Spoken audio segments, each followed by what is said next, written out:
সবাই সবাই একটু গাছের চারাটা উপরে তুলে ধরো সবাই।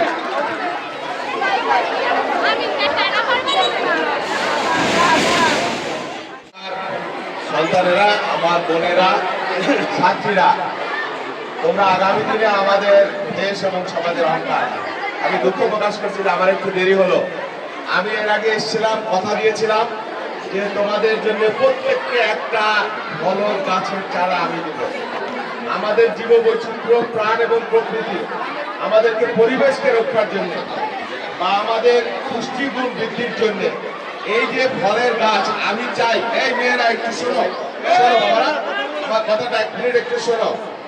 আমি চাই তোমরা নিজে হাতে বাড়ি গিয়ে তোমাদের উঠোনে বা যেখানে হোক এই গাছটা তোমরা রোপণ করবে এবং পরিচর্যা করবে, এবং এই গাছ থেকে যদি ফল ধরে, এটা কোরআনের হাদিসেও বলে, এটা বলে সাদগায়ে জারিয়া।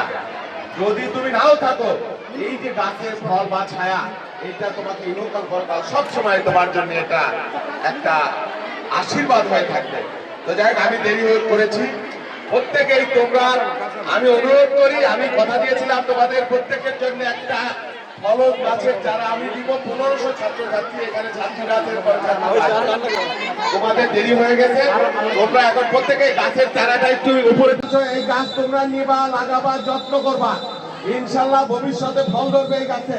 তোমরা সবাইকে আমার সালাম দিবা, তোমরা ভালোভাবে পড়াশোনা করবা এবং গাছ লাগাবা, পরিচর্যা। সবাই গাছগুলো একটু উঁচু করো, তো হাতে উঁচু করো, সবাই সবাই গাছগুলো একটু হাতে উঁচু করো, আমরা দেখতে পাবো।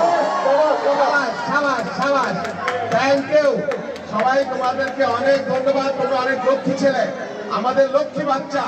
তোমরা ভালো থাকো, ভালোভাবে পড়াশোনা করো, বাবা মায়ের কথা শুনবা, এবং আগামী দিনে তোমরা আমাদের দেশের ভবিষ্যৎ হবে ইনশাআল্লাহ।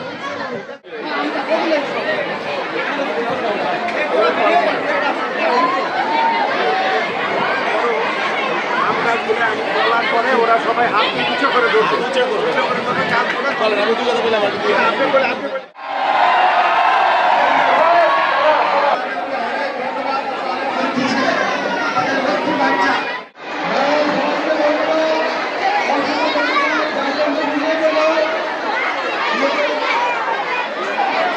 একটু দেরি হয়ে গেছে পথে,